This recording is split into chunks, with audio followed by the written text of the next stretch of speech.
ఇంతకుముందు మా కాంగ్రెస్ మాట్లాడుకుంటూ నేను మా ఇద్దరు మామూలని ఎద్దుల కట్టి ఒకే సంవత్సరం చేర్పిస్తాను. నాన్న అంత పని చేయదు. ఒకవేళ వీలైతే నేను సిద్ధంగా ఉన్నా గుమ్మడానికి ఇంకొక మీరు తయారు చేస్తే నేను గుమ్మడానికి సిద్ధంగా ఉన్నానన్న మాట గుర్తు చేస్తా ఉన్నా. రైతులు సుభిక్షంగా ఉండాలి. రైతు లేదే రాజ్యం లేదు, భోజ్యం లేదు కవి చెప్పాడు. రైతు లేకపోతే ఈ దేశానికి అన్నం పెట్టి కూడా లేడు.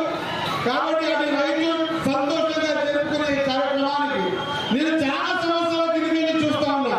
పాపడి ఎమ్మెల్యే రైతులు అంటే వాడు ఎంత మనం కలవాల్సిన అవసరం కలుద్దాం అనుకున్నా. కానీ ఈ వేదిక మీద ఈ మంచి పండుగ వాతావరణం రోజు ఆయన పక్కన కూర్చుని అదృష్టం కలిగినందుకు నిజంగా కూడా నేను కృతజ్ఞతలు తెలియజేస్తున్నా ఉన్నా.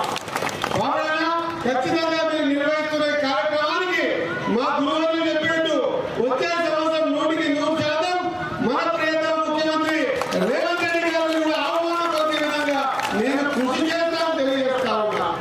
ఎప్పుడు కూడా రైతులంతా కూడా రైతులకి మక్కకున్న బంధం ఏంటంటే రైతుల్లో 80% తెలుగు మాట్లాడతారు, మా మొత్తంలో 80% కన్నడ మాట్లాడతారు. ఇది రైతులకి మక్కకున్న బంధం, మనది విడదీయలేని బంధం. కాబట్టి ఇటువంటి కార్యక్రమాన్ని మీరు ఎప్పుడు నిర్వహించినా కూడా మీరు ఎప్పుడు ఆహ్వానం పలికినా 100%